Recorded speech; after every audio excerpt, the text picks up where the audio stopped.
उम्मीदवारों को भी इसमें टिकट दिया गया है। आदित्य जी, कैसे देखते हैं इस लिस्ट को? साथ ही ये भी बताइएगा, 85 सीटों पर तो मंथन पूरा हुआ, लेकिन 5 सीटों का मंथन अभी भी बाकी है।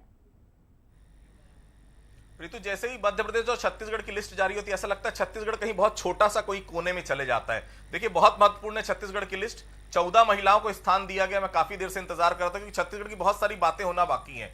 14 वो नाम है महिलाओं के, पहली लिस्ट में 5 और 9 महिलाओं को इस बार भी टिकट दी गई है। 14 महिलाओं को टिकट दी गई। पिछली बार भी यही सेम फिगर था। 17 महिलाएं कांग्रेस ने दी थी, 14 महिलाएं भारतीय जनता पार्टी ने दी थी। इस बार सेम रिपीट कर रहे हैं, मतलब बहुत साफ है। 33% आरक्षण की बात तो फिलहाल नजर नहीं आ रही है। अगर 33% आरक्षण होता तो निश्चित तौर पर यह संख्या कम से कम 30 तक जाती, जो फिलहाल नजर नहीं आ रही है। हालांकि बड़े बड़े नाम जरूर हैं। रेणुका सिंह है, पूर्व केंद्रीय केंद्रीय मंत्री है, उनको जगह दी गई। गोमती साय, रायगढ़ सांसद, उनको जगह दी गई।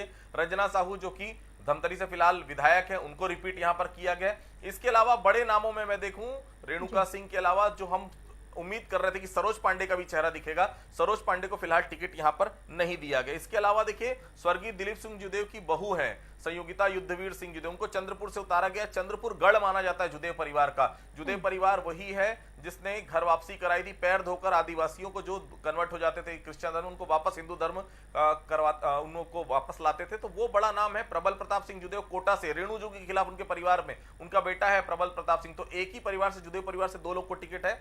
बहू को भी टिकट दी गई है, बेटे को भी टिकट दी गई है। कुल मिलाकर कोटा और दूसरा अगर मैं बात करूं चंद्रपुर, कोटा रेणु जोगी की सीट मानी जाती, वहां से उतारा गया है। महिलाओं की बात करें तो देखिए, शकुंतला को पहले ही प्रतापपुर से टिकट दी गई है। महिलाओं पहले ही सीट में, पहली जब लिस्ट आई तो 5 महिलाओं को टिकट दी गई है। अभी की लिस्ट में 9 महिलाएं सामने आई है। कुल मिलाकर 14 महिलाएं फिलहाल सामने नजर आ रही है।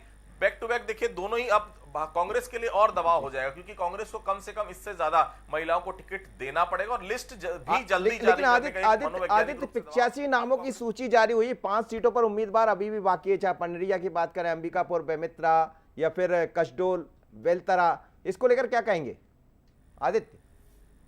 देखिए, पेच फंसा हुआ है कुछ जगह। बेमितरा, चूंकि देखिए बेमितरा में नया चेहरा देने की बात आ रही थी, वहां भी रुका हुआ है।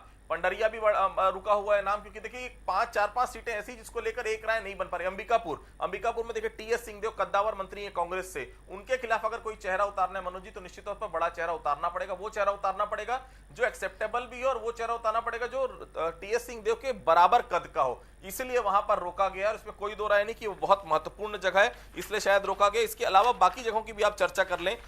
पुराने नाम है, मनेंद्रगढ़ से श्याम बिहारी, भैयालाल रजवाड़े काफी ज्यादा सुर्खियों में रहते हैं अपने वाद विवाद के चलते, अपने भाषणों के चलते, अपनी भाषा शैली के चलते, लेकिन इस बार उनको भी टिकट दिया गया है। राम कुमार टोप्पो सीतापुर से ही, मैं फिर रिपीट कर रहा हूं, ये एकदम नया चेहरा है। भारतीय जनता पार्टी से कोई लेना देना नहीं है। सेना की नौकरी छोड़कर ये आदमी आया है और जनता ने खड़ा किया है इसको। ये कहना है, अभी जब चुनाव प्रत्याशी जब वो बनने वाले थे भारतीय जनता पार्टी, उन्होंने ज्वाइन करी थी, 5000 गाड़ियां इनके साथ चल रही थी। और उनके सामने कौन है? अमरजीत भगत, 4 बार के विधायक, कैबिनेट मंत्री, खाद्य मंत्री। उनके सामने एकदम नया चेहरा उतारा गया है राम कुमार टोप्पो को। जशपुर में भी नया चेहरा दिया गया, राम मुनि भगत, महिला को टिकट दिया गया, उतारा गया है। और कहीं ना कहीं देखिए, विष्णुदेव साय जो पूर्व प्रदेश अध्यक्ष रह चुके हैं, भारतीय जनता पार्टी के सांसद रह चुके हैं, चलिए आदित्य, इस बात